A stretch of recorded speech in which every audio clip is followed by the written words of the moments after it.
नमस्कार, आप देख रहे हैं भारत एक्सप्रेस डिजिटल। मैं हूं आपके साथ बबीता रखवाल। महिलाओं के हौसले से बदली गांवों की किस्मत, अब बच्चे किताबों में पढ़ रहे संघर्ष की कहानी।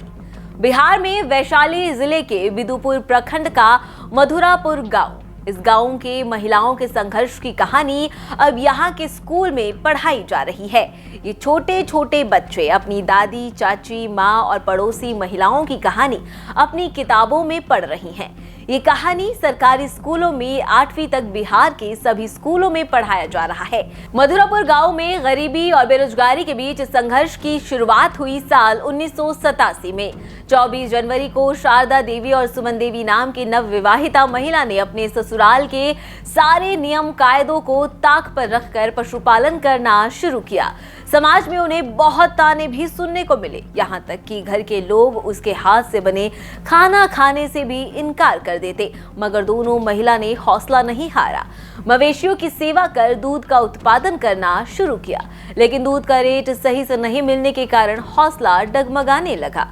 उसके बाद दोनों महिलाओं ने एक सहकारी समिति का गठन किया, जिसका नाम रखा महिला दुग्ध उत्पादक सहकारी समिति मधुरापुर गांव। इस समिति में धीरे धीरे कई महिलाएं जुड़ने लगी और अपने दूध का उत्पादन इस समिति में पहुंचाने लगी। अब ये दूध स्टॉक सेंटर बन गया। यहाँ से पाटलिपुत्र डेयरी समेत कई डेयरी में सीधे दूध सप्लाई होने लगा, जिससे धीरे धीरे गांव की आर्थिक स्थिति मजबूत होने लगी। कितना महिला है इस काम में? महिला 500 से ऊपर है। सब क्या करती है? सब क्या करती है? सब घरे के काम करते हैं, गाय भी पालती है, दूध देती है। तो इससे जीवन कैसे चलता है? अच्छा चल रहा है। अरे वो है तो गृहस्थी लाइन है, जिसको तो गृहस्थी भी करती है ना। अच्छा। गेहूँ, चावल, आलू जो होता है, हम लोग के तो केला की खेती है और गाँव में गेहूँ का भी धान होता है। आज इस महिला दूध उत्पादक समिति में 500 से अधिक दूध उत्पादक महिला जुड़ चुकी हैं, जो अपने दूध का उत्पादन कर सीधे इस सेंटर में भेज रही हैं। महिला अपने गाय का दूध खुद से दुहती हैं और खुद से सेंटर भी पहुंचाती हैं। गांव की हर एक महिला अपने घर पर पशुपालन कर रही है। पशुपालन के साथ महिला की कृत्रिम गर्भधारण की कार्य भी करती है। चारों ओर मधुरापुर की महिला की संघर्ष की कहानी चर्चा में है। तब समाज में लोग कहता था, समाज में कहता था कि महिला हो गया करती है, और हमारे नंदोसी जो बोलते थे कि भाभी तो गोबर निकालती है, इनके हाथ से खाना नहीं खाएंगे। अच्छा। खाने नहीं खाने के लिए तैयार थे कि भाभी तो गोबर निकालती है।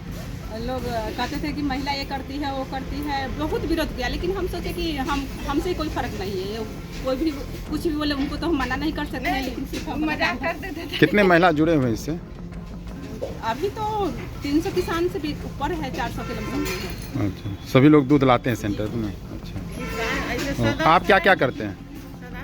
हम तो घर के काम करते, खाना बनाते हैं, सिलाई करते हैं और कृत्रिम गर्भधारण करते हैं, मवेशी को खिलाते हैं, दूध भी निकालते हैं। क्या नाम हुआ? कुमारी मधुरा। शुरुआती दौर में समिति में 21 सदस्य थे और लगभग 25 से 50 लीटर दूध सेंटर पर आता था, लेकिन वर्तमान समय में समिति आगे बढ़ती गई और वर्तमान समय में लगभग 500 सदस्य हैं और प्रतिदिन औसतन दूध दोनों समय में 1600 लीटर पशुपालकों के द्वारा पहुंचाया जाता है। समिति के अध्यक्ष शारदा देवी और सचिव सुमन देवी हैं। इस समिति के सेंटर पर ऑटोमेटिक फैट मापने की मशीन है, दूध मापने की मशीन है, जनरेटर के अलावा सभी आधुनिक सुविधाएं उपलब्ध हैं। समिति के जरिए पशुपालकों को मवेशी का दाना, दवा, टीका, घी भी सही दाम में दिए जाते हैं। अच्छा। कितना लोगों के साथ जुड़े थे? उस समय बहुत कम था, 15 आदमी था। अब न है। अच्छा। क्या लोग सब कहता था? क्या कहता था उस समय?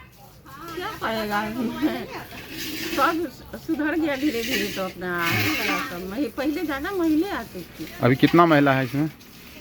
इसमें 600 के करीब है।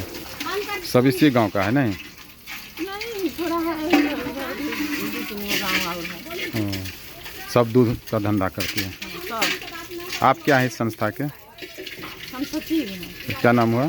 सुमन देवी।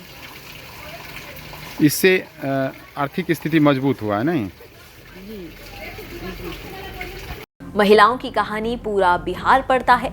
ये बहुत महिलाओं के लिए प्रेरणा है, क्योंकि कुछ गुजरने की जिद कर इन्होंने घर की दीवार लांघी है और दुनिया को दिखा दिया है कि हालात और गरीबी कैसे बदली जा सकती है, समाज में बदलाव को कैसे लाया जा सकता है।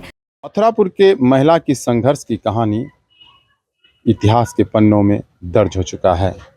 पिछले कई सालों से मथुरापुर के गांव की महिला घूंघट की ओट से निकलकर जिस तरह से पशुपालन में अपना ध्यान दे करके संघर्ष किया, वो आज बिहार सरकार के टेक्स्ट बुक में 8वां क्लास में उसकी संघर्ष की कहानी पढ़ाई जाती है।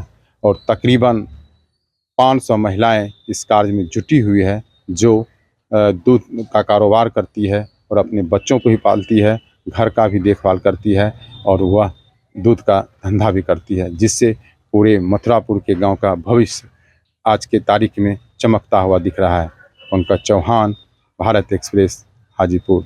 बिहार के वैशाली से पंकज चौहान की एक्सक्लूसिव रिपोर्ट। नमस्कार।